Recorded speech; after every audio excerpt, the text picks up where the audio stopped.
turiko turakora ibintu by'ubufumu. Umunsi umwe nagira ngore mariage ni jini ryanje. Urakora mariage ni jini, ukarikora neza, ubu ugiye gusinya ugiye kuzimu. Rero sinari bwagere kuzimu, ariko nari negereye kuzimu.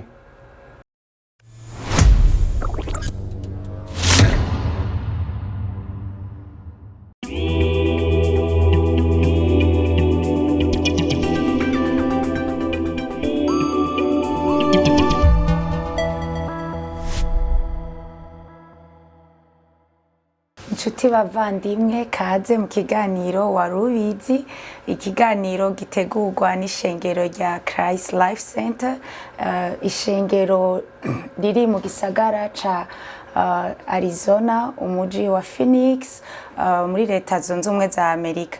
Ikiganiro Warubizi ni ikiganiro kivuga ku buzima bw'umukristo, urugendo acamwo, intahe tuzoza turabashikiriza intahe, ubuzima umuntu ababayemwo mu misi yariyo yose yobacamwo. Rero n'umunsi twagiriwe ibakwe ryo kuronka umutumire, umupasteur akorera muri iryo shengero rya Christ Life Center. Turaguha ikaze Pasteur Benoit. Murakoze ku butumire bwanyu. Yego, rero imbere yuko dutangura ikiganiro cacu nashaka ubanze widondore. Je banyitwa Pastor Benoit, ngaba nubase mfite umugore umwe n'abana batanu. Yego, ariko imbere yuko dutangura ikiganiro cacu nashaka tubanze dutanguze igisabisho kugira n'abazokurikira kino kiganiro bagire kigira ico kibafasha kandi gishike no kure, gihindure n'imitima y'abantu. Turabahaye ikaze. Reka dusenge. Urakoze Mwami Yesu, turagushima ku kiganiro turakora kubwo imitima ya benshi. Ubane natwe muri kino kiganiro, uduhezagire kandi udumugisha. Mwami Yesu, turaguhaye ikaze, tugira dutangurane nawe mu nawe kino kiganiro gushika tuzakwihereza. Urabana natwe kandi uraduhezagira muri vyose, kuri Imana yumva, tubisenze mu izina rya Yesu Kristo umwami n'umukiza wacu. Amina. Amen. Murakoze cyane. Nagireyo mbanze ndabashimire, murakoze kwitaba ubutumire bwacu. Murakoze. Yego. Hama nagira ndababaza Pasteur Benoit ninde? Pasteur Benoit itwa Pasteur Benoit kubera sinawuzi ndi pasteur, nari mu Islam, ntaraba Pasteur Benoit. Nivyo. Ukuri. Rero birashoboka yuko umuyisilamu ashobora guhinduka akaba umupasteur. Birashoboka igihe kigeze cyo gukizwa, umuntu arakizwa atabimenye ko yakijijwe. Nagira mutubwire urwo rugendo, mutubwira guhera mu buto bwanyu ingene mwakuze, ingene mwari umuyisilamu hama mukaza mugahinduka mukaba umukristo. Nagiye mu dini y'Islam mfite imyaka 15. Niyo nagiye muri iyo dini y'Islam muri 81. Maze kuyibamwo ndayibamwo imyaka 5 gushika muri 86. Abavyeyi bacu bara abakatolike, babandi abantu bose usanga baravuka ari abakatolike atavyo bakurikiza. Rimwe ngira umugenzi w'umuyisilamu arambarira, mbega Benoit, urashobora kwemera ukaba umuyisilamu? Cyane isanga nabaye umuyisilamu kubw'umugenzi nawuye nawe, ariko siyo navukiye. Nabaye muri iyo dini ya Kisilamu, maze kuyibamwo ndayikurikirana, kubera iyo ngiye mu idini nshaka menye ivy'idini ngene bimeze. Narasenga nka kujya basenga mu gitondo saa 6, uburyo bugera 5 basenga ku munsi. Ndabibamwo imyaka 5. Ndavyumva kandi narabikunda ico gihe. Ivya Yesu sinavyemeraga. None ni giki nkuko nababajije, ni giki catumye mutangura kwemera ivya Yesu? Yesu naramuhakana ko ari n'umwanga izindi, ameze nga Muhammadi, ameze ng'abandi, sinigeze ndamwemera. Ariko umunsi umwe duhura n'umugenzi, umusore twakuranye, arambarira ngo mbega Hasani, uracafise kwa kwizera? ngo urazi impamvu abayisilamu mutanese icyaha cyandega amatwi mbega ico ni giki shaka menye impamvu abayisilamu batanesha icyaha arambarira impamvu abayisilamu batanesha icyaha ni kubera mudafite mpwemu w'Imana ijambo risobanurwa mpwemu w'Imana niryo ryatumye nakira umwami Yesu umukiza ubundi Yesu naravyumva ivya Yesu ko sinavyemeraga urumva ikintu cyane cyabakoze mu mutima ni kumenya mpwemu w'Imana aho kajambo ngo mpwemu w'Imana numva ariho washimikiye gose maze kumva ko udashobora kunesha icyaha udafite mpwemu w'Imana nashatse kumenya mpwemu w'Imana icakora mu buzima bw'abantu arambarira ngo mwebwe iyo musambanye mufata amazi mukaja kwiyuhagira ngo na waitu twalata minanjanaba ngo ndiko ndihuhagira ubucafu arambara ngo bijya bintu muvuga ubucafu bwo gusama n'ibyo bufata imbere nibuja hanze y'umubiri kwa abayisilamu yo basambanye bakora ibindi vyaha baca baza kwiyagura icaki bavuyeko iryo jambo niryo ryatumye menya Yesu ariko indango yo kugira menye Yesu byari bikomeye ingene byari bikomeye maze mu imyaka 3 muri 81 gushika muri 84 umunsi umwe uri n'izina wa mpapa wanje w'idini atangura gusoma Korowani asomye Korowani cyambona amajina araje ukibambazi aravuga assalamu alaykum wa rahmatullahi wa barakatuh ngase ibi navyo nibiki yego ndatangara baza abakobwa beza kabisa bambaye neza kabisa yego arambwira ngo rero uyu wa mbere itwa Zura waza umugore wanje uyu wa kabiri itwa Maimuna aza umugore wanje jewe aho naguciriye mu ndoto apana mu ndoto narabibonye n'amaso gutya biraza kukibambazi wari wicaye mu nzu asoma Korowani papa wanje w'idini amaze kuyisoma neza y'amajina araza araturamusa ari umunsi wa mbere nari ndabibonye ivyo bintu ndabinezerego numva ko ngo tuzobarinda muzomererwa neza ndangura kubibamwo gutya ico gihe rero ntimwari bwakira umwami sinari nico gituma nasubiye inyuma nakubwira impamvu nagize urugendo rw'ageroke natangura nsubira inyuma impamvu nakijijwe kuri 84 yego dutangura akazi ko gufumura papa wanje w'idini yarabizi kuva kera ko yarabikuriyemo rero maze kugira imyaka 3 ndiyo ngira banyigira icizere ngo yamaze gukomera reka nawe tumushiremwe abibemwo neza muce mutangura kubikorera dutangura kubikora tutangura kuraguza je amajina arayamagara kaza ngayabona gutya apana indoto yaraza ngayabona tukavugana haraza abantu no kuraguza tukabaha imiti uko abarozi bakora iyo bakuzaniye umuntu baroze bamuha imiti utsogira imbaraga zirusha ujya muntu yamuroze iyo utaragira ingomezi zirusha umuntu yamuteka ibintu bibi uyo muntu wa wundi usanga iyo bamukuzana udafite ingomezi zirusha wa wundi numushobora acagenda handi rero abo twakoze bose aribo twashobora n'abandi bakatunanira bakagana atabyo dushoboye rero pastor jewe hari akantu ngomba ndababaza abo bantu none baza mwabahiki mwabahi binini ni nubuhe buvuzi mwakoresha kugira abantu babazeko haro nikindi abantu bazi yuko ibyo bintu bitabaho ari wescro nashaka rero abantu batwumviriza baturaba mubasigurire neza iyo bakuzaniye umuntu araba ibintu amajini ubufise muri wewe aramusuzuma amaze kumusuzuma agaca kurungika mu ishamba kwa imiti arungika jewe tukajana n'amajini mu ishamba komera ngo soromu uyu muti soromu yumva ugenda ufite ikintu kikujanye urumva ni yindi mpwemu ibiri muri wewe igukoresha mu kugira iki ni wamujya muti umuhumuta gwa mahera ukamugira umuja wawe. Umva si ibintu ntavyo mwirukana. Sinzi kunyumva icyo ndiko ndavuga. Umuntu aje kuri wewe ufata ibintu bamushizemwo ukamongeramwe ibindi. Urumva icyo kintu? Ntavyo ukura, urumva umushiramwe ibindi birengeye imbaraga ivyo yarafite. Ukacumwa imiti yirukana biri ukacumushiramwe ivyo wawe. Igihe cyose mukeneye kwa mahera uraregeza gatoya kakuzanira inka, ukakuzanira inkoko, impene, ukararorota eba ngo vyasubiye kugaruka mwijoro akakuzindukira ko ngo naraye nabi kabisa.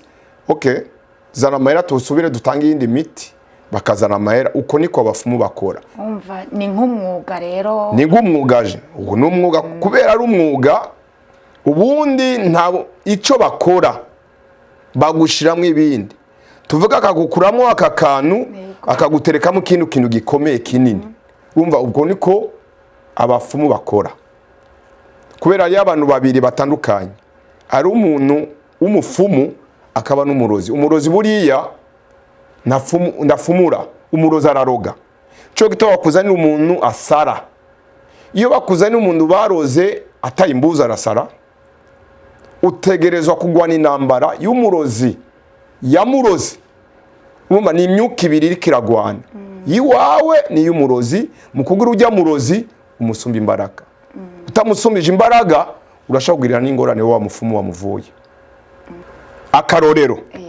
Maze kunjira muri ico gikogwa, mushiki wanje tuvukana, imfura ya mama, yarabaye umusazi. Umva ngico kintu. Yabaye umusazi arasara.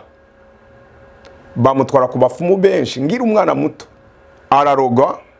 Arogwa nande n'umugore w'umugabo wiwe kwereya mushiki wanje ari umugore wa mbere. Umugore agira kabiri acara muroga, arasara, aratimbuza aja mu barabara. Abiba bamwe imyaka myinshi. Rero umufumu yamufumuye yamuhaye imiti myinshi. Giye mu Islamu tugira imbaraga kurusha wa mufumu ndangura kumuha imiti. Murumva ico kintu? Nangwa guhereza imiti mushiki wanje ndayiha mama ndayabashiki banje imiti igira gute yo kubarinda. None ico gihe iyo miti wamuhaye yarakize byagenze gute? Nukira. Umva uburi munsi y'ibintu bigukurikirana. Nivyo bikuyobora, bikeneye ibi, bikeneye ibi, kebeniki. None ubwo buzima mukozi w'Imana muba mwabumazemo igihe kingana iki gushikaho mwaje mukakira umwami Yesu? Ubwo buzima igihe nari ndi muri bwo buzima numva ko ari bwo buzima buryoshe. Bumeze neza, abantu bakozanira amahera, tavunise, kababwira ukababesha nkeneye kujya inkoko bakayizana, bakeneye kujya intama bakayizana. Rero bwari ubuzima ubona ko ari ubuzima bwiza. Kubera ubuzima butari mu Imana ubona ko buba bumeze neza. Kubera ico gihe twasenga duhamagara Muhammad, tuhamagara Allah, twibaza ko ari Imana ariko dusanga turi mu bundi buzimire tutazi. Kubera ivyo bintu narabikora, senga mu gitondo, senga saa sita, senga saa 9, wazona sema niswa thubuhi dhuhuli la asili magali bila isha. Unasikia? Vipindi vitano gatanu kumusi. Ngahamagara Imana. Kumba atari Imana. Ngumva ko ari buzima buryoshe cyane. Nabubayemo kuva muri 81 gushika 86 mu kwezi kw'indwi. Imyaka 5. Imyaka 5. Muri iyo myaka 5 nari ndushe ndabizi.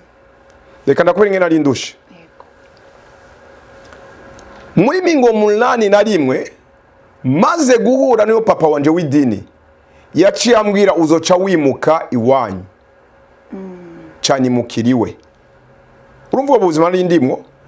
Bashiki banje bari bararongowe mama ni mu bahungu bakunje nawe muhungu mukuru fata mama ndamuta ndagenda kubiyo imyaka 5. Ni kuvuga ko ico gihe cyose ntiwigeze usubira muhira.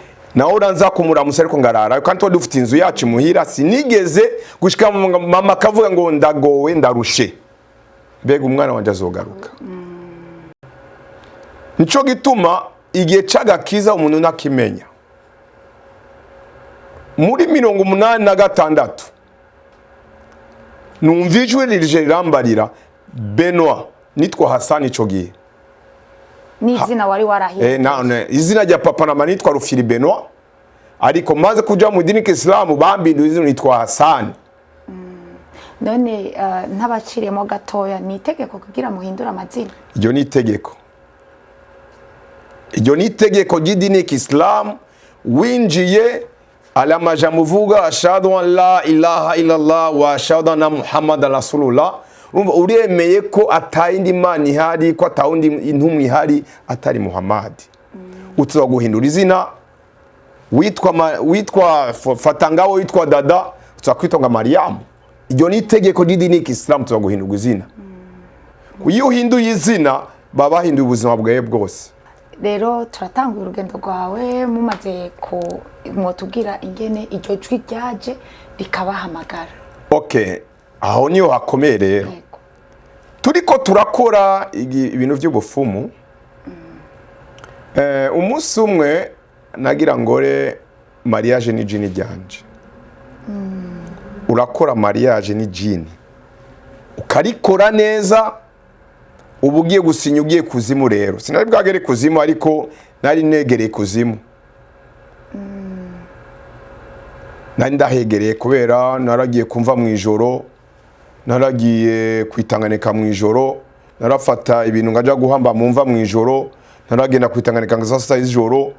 Umva ari ahantu nagenda gutimita ahantu bita mu ijenda mu migina abantu babaye mu ruguru murabizi biti vito mugina imyobo y'imigina sinzi ko muyizi.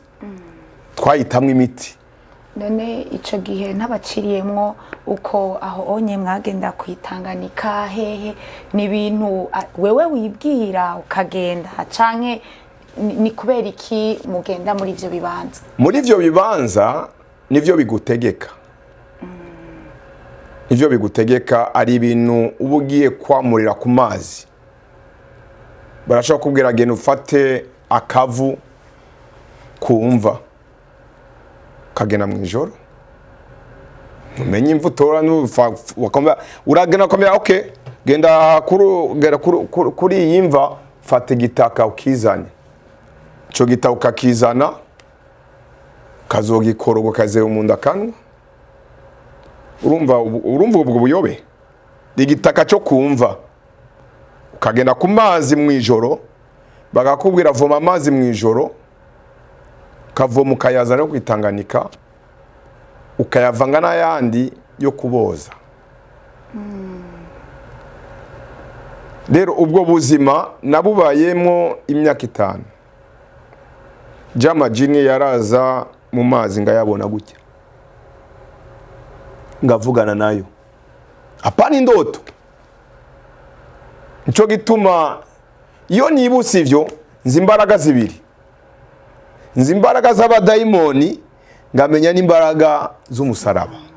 Nashaka musubire ahantu mwari mugeze. Inkuru yanyu ni ndende kandi ndazi ko abazodukurikira hariho bizohindurira ubuzima, hariho abazova mu buzima bwo kutamenya bakaja mu buzima bwo kumenya. Rero nashaka tubandarize aho mwari mugeze mwumvise ijwi ribahamagara ngo Benoit. Okay. Ndi kwa papa wanje y'idini numva mu mutima nguye gusubira imuhira kwa mama. Ndavyiyumviriye gusa ndamwira papa wanje w'idini eba je numva ko nshaka gusubira namwita Abi ni carabo ni papa. Nikambe Abi numva je nshaka gutayimuhira.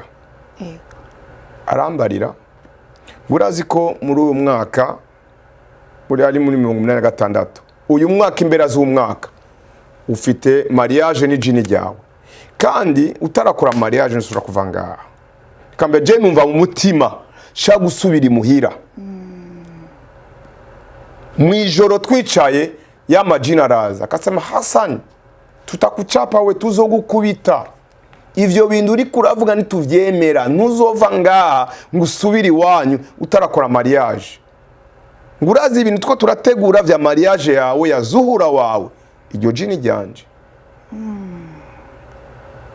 nikambia mimi nasikia nataka kwenda nyumba numva nshaka kugenda imuhira barambera ntuzogende utarakora mariage ryari tegeko numva mwijoro ndegeza kwimuka ijwi ntaramenya ikizokurikira nyuma yo kwimuka ndagenda imuhira ndamusanga waratorotse naratorotse nikambia ndamubora papa nikambia bi ejo nzogaruka tubandanye ibikogo nzoranza mu gitondo dukora ibikorwa byo kuraguza byo gutanga imiti byo kugira gute ariko kumugoroba nayimuhira ndataha ngeze muri ndamubwira mama ndagarutse sinzosubira kugenda kwa Sarumu itwa Sarumu akambya ngo we naraguhevye umva umuvye kubwira gutyo ngo we naraguhevye ngo imyaka 5 naraguhevye narakwibagiwe ngira amarira menshi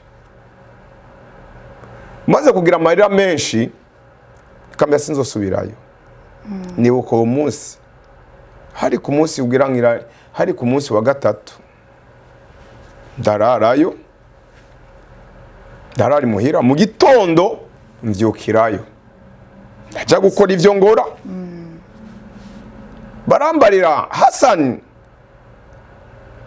ngo wowe ufite umutwe ukomeye we ndi wumvira ukana uzogira ingorane ngo uri kurakinisha aba urabazi imbaraga bafite urabizi ko ushaka gusha mu nzu bashaka kuvuna n'amaguru urashaka kugira ingorane ndababarira jewe numva kanshaka kubakwa ngo ndibishoboka ku mugoroba ndataha ndasubire muhira urahata kandi jeudi ndasubire muhira umunsi uri n'izina uyu munsi ku munsi wa kane sinopfa narawibagiye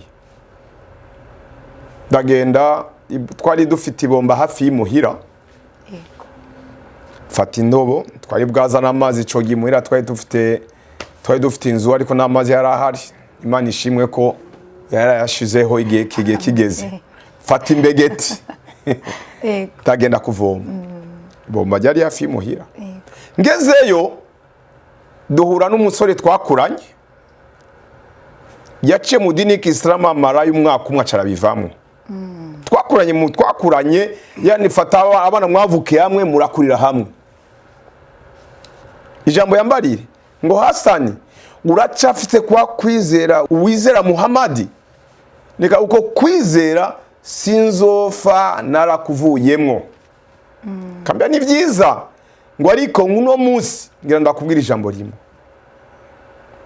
ngo impamvu ngereka ndakubwira rino jambo anyuma uce wigira ngo impamvu abayisilamu mutanesi cyaha sikindi ni kubera mudafite mpwemu w'Imana numva mu mutima numva arangoroze mu mutwe wari umaze kumva naguciriyemo wari umaze kumva ko kajambo ngo mpwemu w'Imana sinari bwakumve bwari bwa mbere kubera Yesu waraza tukicarana tugaharira ngagwivya ngakwereka ko Yesu atigeze apfa atigeze azuka ariko tukemera ko yaje ku isi aravuka ko yagiye mu ijuru azogaruka gupfa ngabandi abasa baravyemera libemera ko yafuye akazuka kamwe impamvu mutanesha icyaha udafite mwemo w'Imana akimbara iryo jambo umva rirangoroze mu mutwe yego ndabura amahoro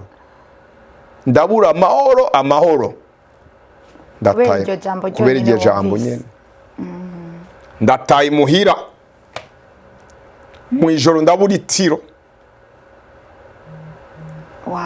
ndabura itiro byanka kusinzira sinasinza ndiko yumvira nditunesha icyaha turasambana tukoga turakora ibintu byose amazi ngaca mbona ingene imbere yo kuja gusenga utuza gukaraba amaboko naho humura gato utuza gukaraba amaboko uramukije umuntu ukaraba amaboko ugumva ko ni vyagezwe ndakuramukije gutya sinshobora gusura gusenga ndakaravye.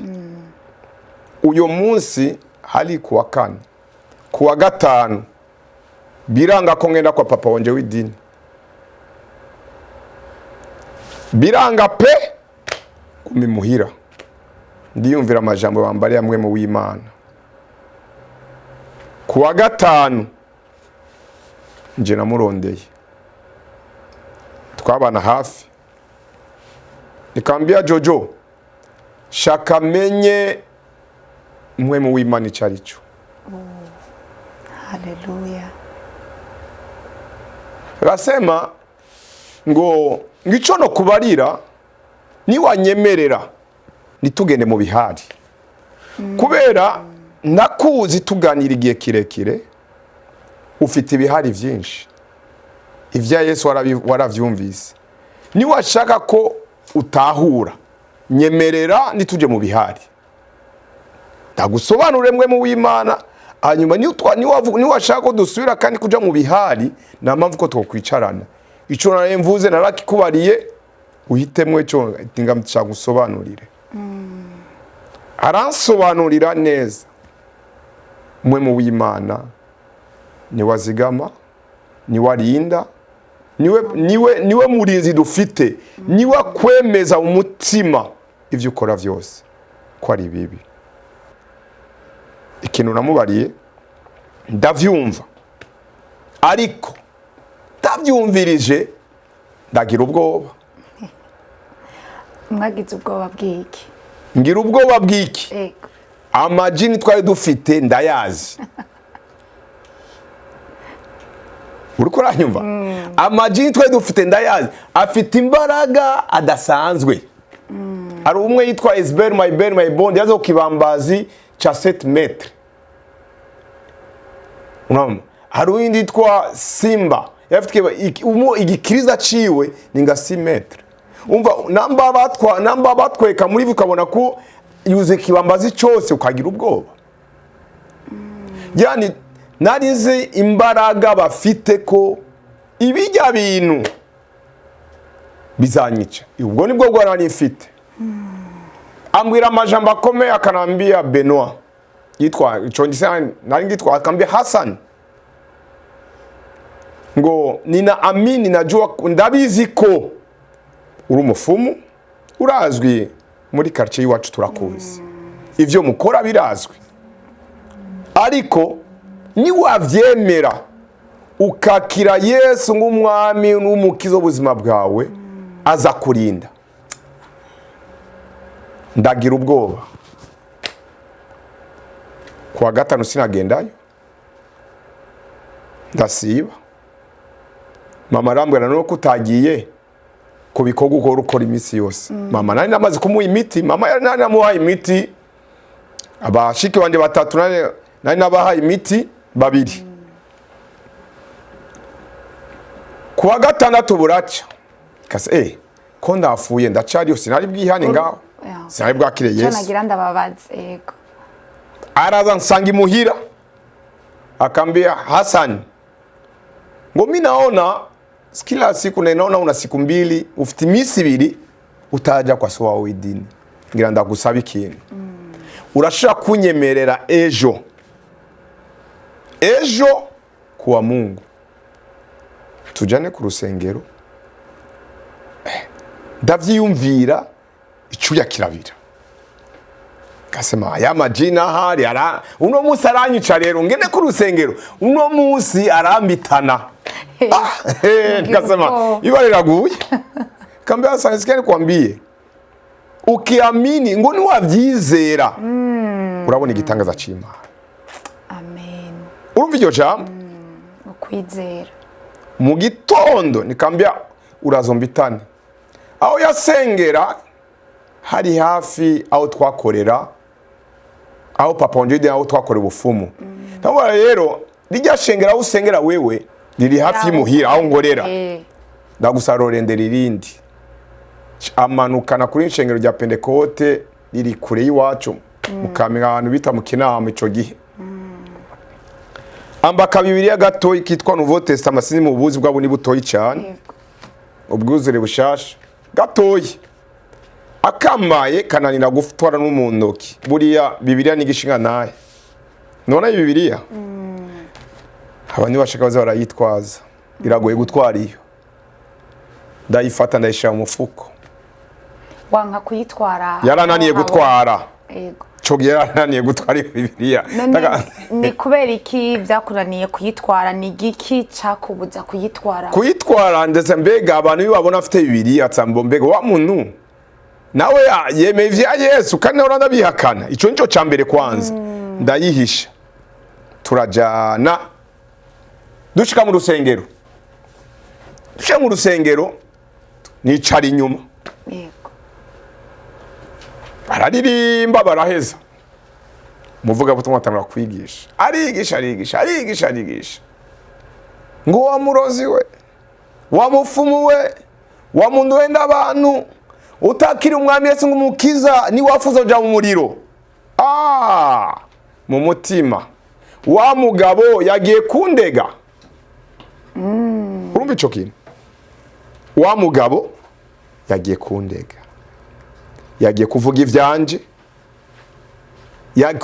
kubera nziko yagiye kuvuga ivyanje nziko yamvuze yandangije ndakomandaza nkaza utihanye urasha utihanye uzuja mu muriro numva ko ndababara sinaja kwihana dusohose arambarira ndamubarira Jojo nukuri ukaja kumvuga ko ndi umurozi ko ndi umufumu akambia ariko Hassan ko twinjiranye ko twicaranye sinahaguruse ni wa mwemu w'Imana nakubarira niwe yari karavugisha ujya mugabo rero ico baciza nuko kwihana numva ibintu bidakomeye kambia ari ikindi gukorane ku mugoroba kambia turagendayo uyo mugoroba barasubira kane baravuga utihanye wa musambanye utihanye wa mboregwa we utihanye wa mundu roga wa mundu w'umurozi wa mundu besha abantu Yesu niyaza mbega ni wafuzo jahe uyo munsi birandenga ndahaguruka amina ndahaguruka nja kwihana ndafukama nakira umwami Yesu ngo umwami w'umukiza wanje kuva kuri ico gihe cyangwa ni ndambara rero aho onye mukigeza aho nashaka udutangurira ubwo buzima kuko uravyumva yuko wagiye kwakira umwami Yesu uzi imbaraga usize aho nyene nshaka rero tubwire umaze kwakira umwami Yesu ubuzima bwahindutse gute hari ibigeragezo waciyemo hari intambara wagwanye byagenze gute nshaka utubwire ingene wabyitwayemo ingene ubuzima bwahindutse kuko uravyumva ko ahantu hose bari bakuzi rero utubwire ingene wabyitwayemo urakoze ni kibazo ciza ingene ubuzima bwahindutse maze kwihana uyo munsi naciye mbwira wa mugabo Jojo kwanza nari mfite ibiheko ngendana ndamubwira Jojo jewe iconzi niki ko nagiye mu rusengero y'amajini yabibonye kandi arabizi sinzi kuno munsi nza kurara biranyica arambarira ngo ndakubarire ngo ndi kumwe nawe uno munsi sinara ni wandi turarara ni wawe Imana ihezagira uwo mujojo amina cyane ngo ndabizi aho uvuye nzi ibyo mukoresha nzi abantu byinshi ariko ambia uyu Yesu wizeye uzabona imbaraga ziwe amen uyu munsi nyene aravyumva ko nagiye ku rusengero papa wanje w'idini avyumvise atuma ku muntu ngo manuka ngo Hasani amaze iminsi no kuva kuwa kane gushika uwo munsi narashika ngazi sinzi ibyabaye ariko amakuru numva ngo yagiye mu rusengero umuntu yanumiye naci ndamubwira Hussein fata kwanze kino giheko ugishire abi ni data kimushirigiye ko ciwe anyuma jewe ndaza kuza saa 11 ku mugoroba yo kuri wa Mungu iri yanga saa 12 cenda gendayo mu mutima nziko nza kuwakana sinagiye mu rusengero ngenda mbwira gusa numva ko ibintu ndabirushe ngira bivemwo ariko wagomba guhakana kubera wumva ubwoba ndagenda nshiseyo akambye Hassan hari abantu benshi bicaye bamaze kwicara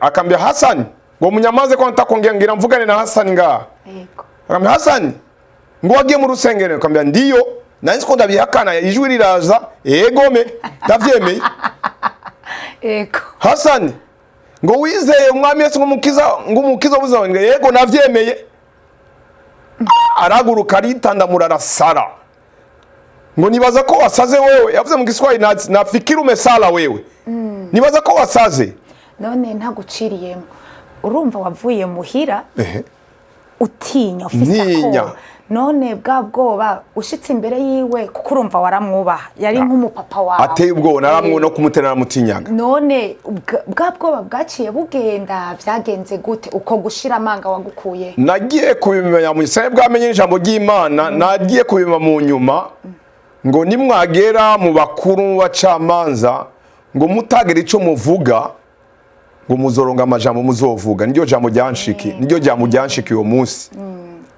cyanda vyemera imbere yiwe ijambo yakoresheje niryo yari rikomeye ngo kuva uno munsi ari muri 86 mu kwezi kwindwi ngo kuva uno munsi ndakuvumye ndavuga nushora kumva ko utari mama yamvyaye ndabihakana imbere yiwe ngo kuva uno munsi ngo uyu mwaka ugiye gupfa nikamya sinzofa ariko nzobaho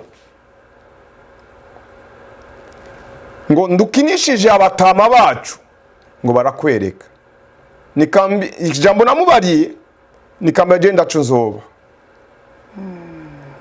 ariko mu mutima afite ubwo ansama abana babatamanzi bazombitana kabisa baisber my bond bakamukalange basimba nziko bazombitana yewe wari ufise ubwoba mu mutima ariko ivyo naseruye ariko nkumva nsama bya bigatanya je ndabizi kabisa birakomeye kasi ivyo bigatanya canda tayi muhira ngezi muhira camba magara Jojo amwira inambara mvuyemwo Jojo ni wawo ndi yakwakiriza umwami Yesu arambwira Benoit kuva uno munsi asanira avuyeko usubiye kuzina ryawe rya kera rya Benoit kambe uko nyene nditso kugaruka nyene njyo ry'abavyeyi banje izina bakwita bobo birasoba ko ari amazina y'ibigwamana vyabo ariko izina rya Benoit ni izina niswe n'abavyeyi ndezwa kusiga izina niswe mu dini y'Islamu ngasubira ku izina ryanje ry'abavyeyi banyise mu kugira rijya zina n'ivyari biri muri ryo zina nibize binkurikiranye wa musore twese turi barambarira Benoit ubu usinzova nga nasanze ari abasore bashika 8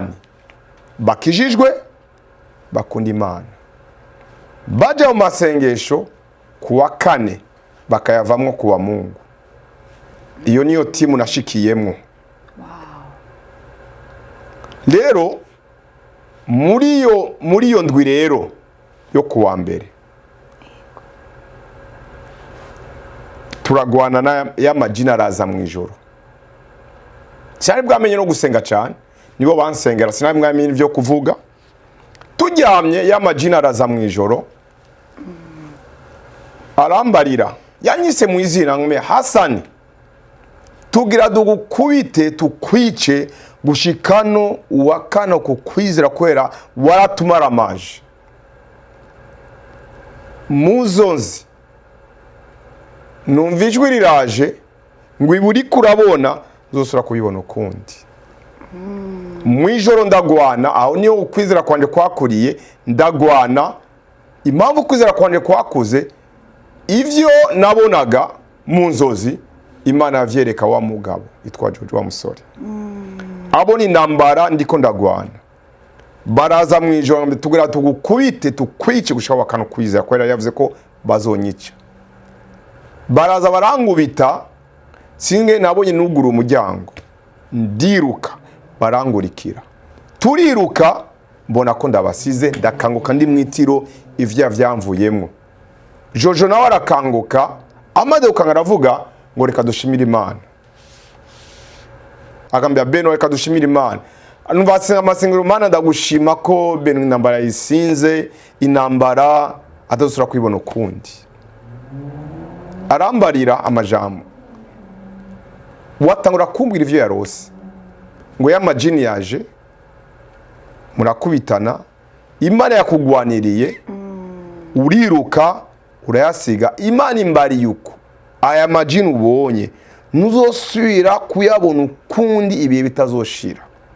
Ivyo Imana yamubariye n'ivyambariye jewe ntarakomera no mugakiza. Urumva icengere Imana igira neza, ngo Benoit aya majini ubonye ntuzosubira kanu kuyabona ukundi. Uko ukwizera kwanje kuca kuraduga. Cha dutangura amasengesho, twajayo kuwa kane tukayavamo kuwa Mungu. Urumva ubuzima cangira gute? Shako ngwa n'intambara yo kugerageza ibintu natanze iwacu ndabibambura, ibintu nahaye bashiki banje ngabibambura. Urumva intambara nciye ndangura kugwana. Ari umushiki wanje nari amafaranga, nari namuye amafaranga menshi, ni makene 400 amajanani y'amarundi. Ngo Benoit ngo warandi amahera, ngo mukugira ngizwe je uza kunsubiza amahera wandi. Nikamecho kintu savye nigitwo kumenya Yesu so yaguha. Umuntu yangoye n'umushiki wanje yari umusazi. Nari namuha imiti myinshi, abarozi bari baramuha imiti myinshi. We naramubwirira ubutumwa gahakana muri 89 sinofa naribagiye, maze gukizwa imyaka 3 irangiye. Aragwara agira umwana munda, umwana mufira munda, bamutwara kwa muganga muri Prince Regent. Baragerageza kumufasha, umwana avimunda birananirana.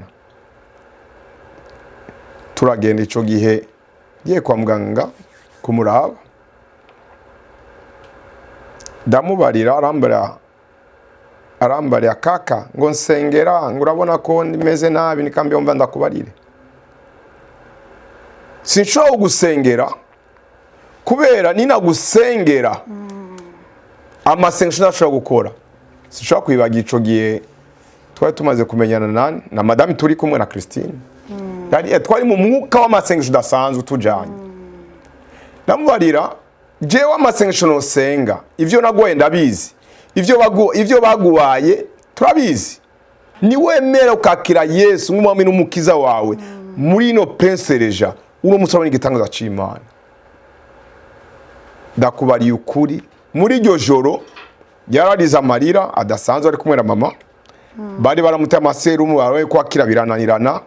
Muri iryo joro aremera kwakira umwami Yesu nk'umukiza muri 89. Turamusengera, tumwambura ibiheko yari afite. Ibiheko yari yambaye byari biremereye. Mwe mu Imana aratubarira abwira ama grace, ibiro biheko nimubitware, nimwabitwa muri bisi biramara bisi yose. Ndagufinze ku igiheko kuva muri salle 9 uja kushika kuri salle 1 twagenga 45 minutes ukuguru kudatambuka. Tugeze muri salle 1 mwe mu yatumugende mu bisengero mu bite muri toilette mushize mu bite, tubita turabohoka, turagenda gutyo. Hanyuma tugiye muhira muri iryo joro igitangaza kirakoreka, wa mwana amuva munda, mushiki wanje arabohoka gutyo. Aho ni 89. Tugiyeyo aratubarira byagenze neza, cha dukora intambara ya gute, nja kubwira umugabo wiwe,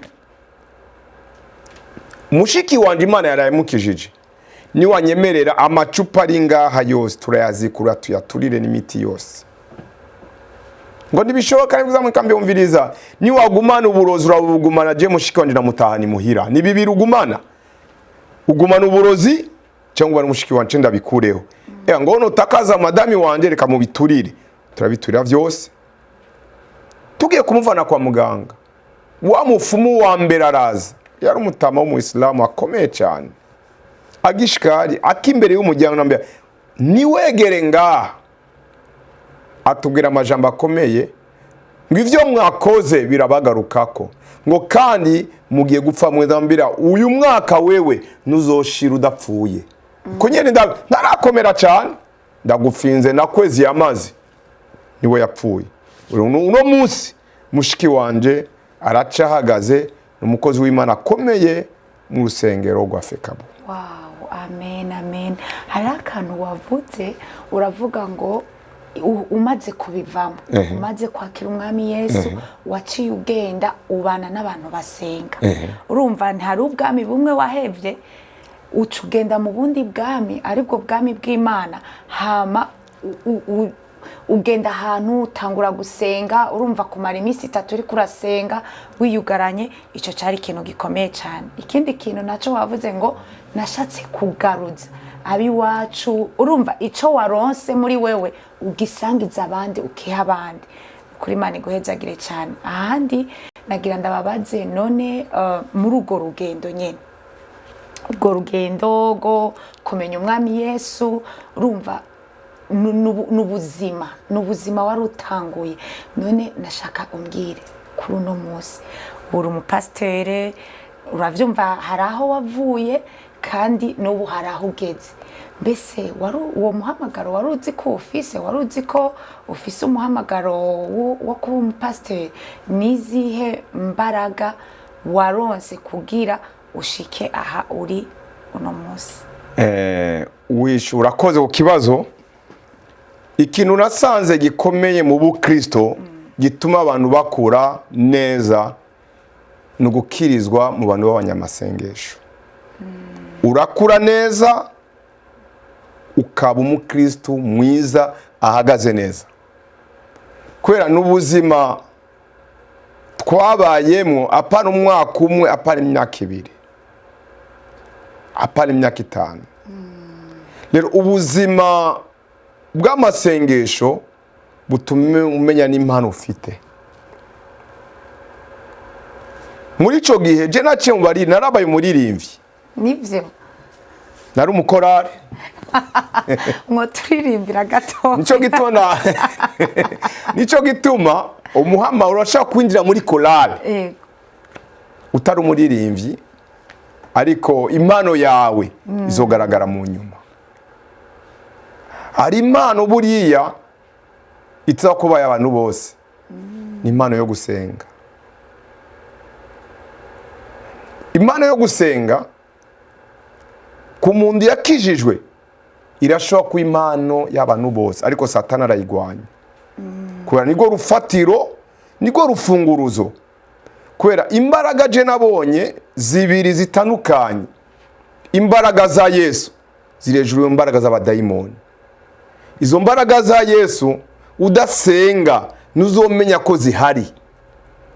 Nuzomenya ko imbaraga za Yesu ziri hejuru y'abadayimoni udasenga. Rero umuntu asenga aba afite imbaraga ziri hejuru y'abadayimoni. Apana kujya mu rusengero, apana kuririmba, umuntu agenda ku karago abaza imbaraga zibiri. Mu buzima mbayemwo bubu Kristo jewe nzi imbaraga zibiri. Nzi imbaraga nabayeho kera mu madayimoni, ngame ko ari izindi imbaraga nagiyemwo zisumba abadayimoni, arizo za Yesu. Amen. Rero ubwo buzima nabaye umuririmbyi imyaka itari mike. Nivyo. Va mu baririmbyi bangira umukuru w'ugwaruka. Va mu bakuru w'ugwaruka bangira umujenama muri fekabu ababa n'abantu bungiriza abapastori. Ariko muri ico gihe twaci dufata umwanya wo kwiga ijambo ry'Imana. Mu Burundi ari ukuntu fekabu yakora mukaja kwiga ijambo ry'Imana bakaturazanira abarimu baza kutugisha theology bayigisha mu Giswahili twigishwa n'abatanzania n'abakenya. Bakamanuka abantu bose twije theology imyaka 4 tugisha ijambo ry'Imana. Rero buriya none umuhamagaro wa pastorale urawumva ukawutinya. Je narabitinya cyane. Namba ari ikintu natinya ni kuba pastori. Narakunda Imana, ngakunda kwiga, ngakunda Imana cyane, ngakunda kwiga, nkumva ko kuba pastori narabitinyaga. Ko narabonye ko ari kwikora umutwaro udasanzwe. Namba ari ikintu natinyaga ni pastorale. Ariko umunsi umwe ndavyisangamo. Navyisanzemo gute? Namanutse muri 2000 mu bihumbi 2015. Ngiye mu Burundi. Mvuye nga muri Amerika. Bantu banyita pastori ko sindani kambya je ni pastor je no mu evangeliste. Just na pastor ko abantu bakunda amazina. Manutse mu bihumbi 2015 nsanga ariyo ceremony yo guhezagira abapastori. Bazoheza abapastere 54 muri fekabu. 64. Representa Akore inama Etienne yigiriye. Akore inama n'abandi kwa pasteur Pio ico gihe yari ino yaramaze kuza. Niyo yatuyobora ico gihe. Aravuga ngo turafite umukozi w'Imana. Yakoreye ishengero kuva muri 86 akizwa gushika no munsi. Yakoreye ishengero yaragitangiye cyane. Rero tugira tumusiga amavuta tumutume ngo umwongere. Ndingira ubwoba cyane. Ngo bizoshika azo ashobora gukorera Imana ntiyagire ikintu kizomubuza gukorera Imana. Ngo ari kico dukora. Rega duhamagara umugore wiwe kubera muri fekabu ntibashobora guhezagira umugore wa atasinye atemeye. Arakora andike témoignage yandike asinye ko atanze autorisation ko bamuhezagira adahari. Arandika arasinya arabirungika. Sinzofa nibagiye baraduhezagiye 2015 ibihumbi 2015 mu kwezi kwa 12 tariki 20 niyo badusuka kwa amavuta yo ko bashumba. Tuva mu Burundi tuza muri Amerika baraduhezagiye badoma certificate. Igitangaza certificate baduhaye irakomeye muri fekabu sinzi ko ariko bazitanga handi. Yani ngo certificate tubahaye muri abakozi b'Imana mutarinda guhembwa n'ishengero. Muri abakozi bitangira igikogwa mudahembwa n'ishengero. Izo ni certificate batanga. Turazakira. Turaza rero turakora ibikorwa ya pastorale, turafasha ibikorwa ya pastorale no munsi twisanze ivyo tutigeze twiyumvira nivyo turimo. Navyo nigeze niyumvira kuno munsi boshobora kumbwira ngo abaye pasteur wa CRC mu ndoto zanje nambari narabitinyaga. Ni kenshi madame yambwira dukora urusengero ambya popo reka iyo ntambara kabyumva. Rero ndashimira Imana aho ngeze muri kino gikogo. Ndacakunda Yesu. Amen. Ndacakunda Yesu. Turamurindiriye atarahishurwa ntitusinzomureka. Amen. Turangiza. Nagomba mumbwire kuko nkuko intahe yanyu mwatubwiye hariho aho mwavuye naho mugeze. Rero nashaka mumbwire nakahe niyihe nyungu nubuhe nakahe kamaro nakahe karusho kaho wavuye naho ugeze ko kwakira umwami Yesu inyungu ya mbere yo kuronga agakiza ugira amahoro abisi batazi. Amen. Amen. Ugira amahoro adahagaze ku kintu na kimwe. Iyo ni inyungu ya mbere, ukagira umunezero udafatiye ku bintu, ariko ufatiye ku bw'agakiza wamenye. Iyo ni inyungu ya mbere. Ni giki kintu bobwira abantu boba bakiri mu buyobe n'abantu boba biyumvira kujayo? Ni giki, ni yihe nama wobagira? Urakoze kuri ico kibazo. Ico nogira inama ku bantu bose bakiri mu buyobe, nobabwira ko atayindi nzira ihari yo gushika atari Yesu. Yesu yaravuze ngo ni je nzira n'ukuri n'ubugingo, nta uzoshika kwa data adaciye kuri jewe. Rero nzira imwe ishika si yindi, ni nzira ya Yesu, ariyo nzira y'umusaraba. Rero ndabifurije abantu bakiri mu buyobe bo kwakira umwami Yesu ng'umukiza wabo, akabahindura ubuzima ngakujya ubwiwanje yabuhinduye. Ubu mfite ubuzima bwiza, mfite ubuzima bw'amahoro, mfite ubuzima bw'umunezero. Kubera iki? Ubuzima bwanje bwuzuye Kristo. Abari mu buyobe bo kwakira umwami Yesu, niwe nzira, niwe kuri, niwe bugingo. Niwe ndabifurije ko abantu bose bomenya. Abi ariko bariyumvira nko kuja muri ubwo buzima, kuko uravyumva yuko hariho ababifata nk'umwuga, hariho abo bumva yuko bashobora kuronka inyishu z'ibibazo byabo. Abi ariko bariyumvira nko kuja muri ubwo buzima, wobafasha iki ga Pastor Ben? Abariko barifuza muri ubwo buzima, je nubahanura icambere na mahoro ari muri ubwo buzima atari umuruho. Bokwimvira ko bariko barirukira amahera, bagasanga bariko baratakaza n'ubuzima bwa bakabifiramwo. Je nagira ubuntu nari kubifiramwo. Nobahanura ko umuntu wese yumvira gukoresha inzira itandukanye n'inzira ya Kristo atokurikira iyo nzira. Ntihagire umuntu amubesha ngo ari amahera ari ubuzima, ariko arashaka gukurikira ugasanga agiye mu rupfu. Nobahanura ko bomenya Yesu niwe nzira, niwe kuri, niwe bugingo, niwe atanga amahoro, niwe atanga amahera. Ikintu cyose dukeneye uwakira umwami Yesu urakironga ukiri muzima. Pastor Ben, nukuri numva taco norenza ko nagira ndabashimire ku mwanya wanyu, ku nahe yanyu. Ndazi ko hariho benshi yafashije, nongera nshimira abadukurikiranye ngaha anye twari kuri Christ Life Center. Kaze misi yose turaterana ku munsi w'Imana. Pastor Benoit, nibaza yuko abakeneye kukurondera kugira ushobore kubafasha kuri iyo ntahe mwadushingiye, nibaza ko bashobora kukurondera.